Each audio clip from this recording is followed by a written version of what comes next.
एक एक करके करो। अंजलि की शादी कर ससुराल पहुंचने के साथ ही उसकी सास के हुक्म शुरू हो जाते हैं। हो गई शादी, बस मौज खत्म। कल से जल्दी उठकर काम पर लग जाना है। अरे माँ आज ही यहाँ आई है, इसे सब समझने के लिए कुछ दिन तो दो।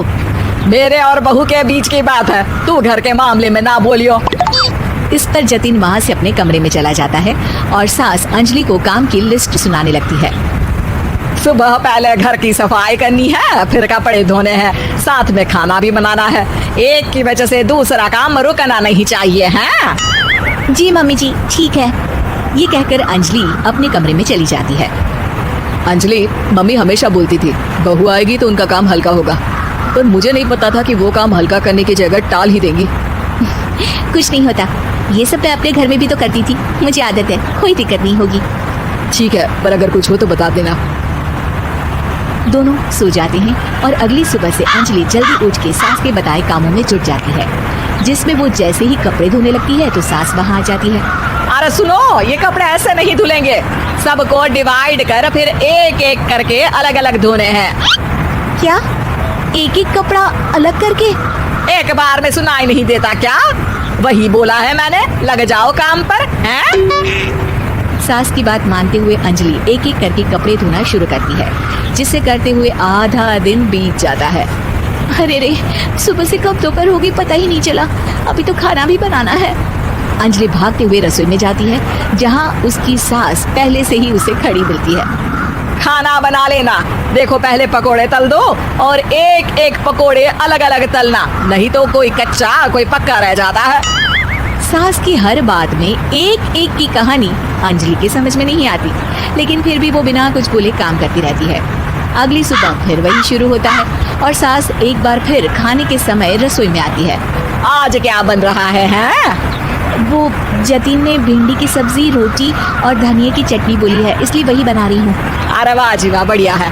पर भिंडी एक एक करके धोना, फिर टोवेल से पोंछकर एक एक करके ही काटना, साथ ही धनिया की पत्ती भी एक एक करके ही धोना। अरे पर मम्मी जी। अरे क्या पर? सफाई का ध्यान रखना आता भी है या नहीं है? मैं ये सब सबकी हेल्थ के लिए ही तो कर रही हूँ ना, और तुम अर पर करती रहती हो हैं? सास की बातें सुन अंजलि हैरान रह जाती है।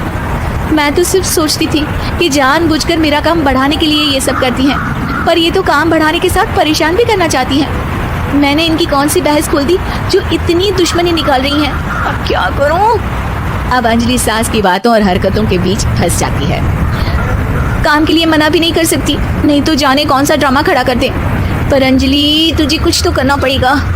इतनी देर में जतिन भी वहाँ आ जाता है। अरे कौन ड्रामा खड़ा कर रहा है और क्या करना पड़ेगा? जतिन की बात सुन अंजलि सोच में पड़ जाती है। इन्हें सच बताऊं या नहीं? पर अगर ये गुस्सा हो गए तो? वैसे भी अपनी माँ से बहुत प्यार करते हैं, फिर उनके खिलाफ कुछ सुन कैसे लेंगे? अंजलि ये सब सोच ही रही होती है कि जतिन फिर बोलता है। अरे क्या हुआ, कहाँ खो गई? अरे नहीं कुछ नहीं, वो मैं टीवी सीरियल के बारे में सोच रही थी। यहाँ और कौन ड्रामा करेगा? अरे तुम भी ना, चलो मैं चलता हूँ। इसके बाद कुछ दिनों तक अंजलि सास को सबक सिखाने के लिए अलग अलग प्लान सोचती रहती है, पर उसे सास के एक एक करके काम करवाने की आदत बंद करने का कोई तोड़ नहीं मिलता। अगर ऐसे ही चलता रहा तो कहीं मैं एक दिन अपने सिर के बालों को भी एक एक करके सुलझना ना शुरू कर दूं। पगली हो गई है क्या? अकेले में क्या बड़बड़ किए जा रही हो? वैसे आज खाने में क्या है? आलू की सब्जी।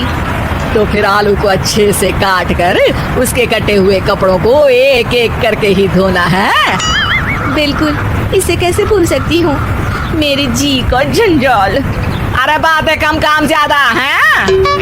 अंजलि एक बार फिर सास के कहे अनुसार काम करने लग जाती है, जिसमें सब्जी बनाते हुए उसके दिमाग में एक आइडिया आता है और वो सास को आवाज लगाती है। मम्मी जी सुनिए जरा, इधर तो आना। अंजलि की आवाज सुन सास रसोई में आती है। अरे क्या हुआ, क्यों गला फाड़ कर चिल्ला रही हो?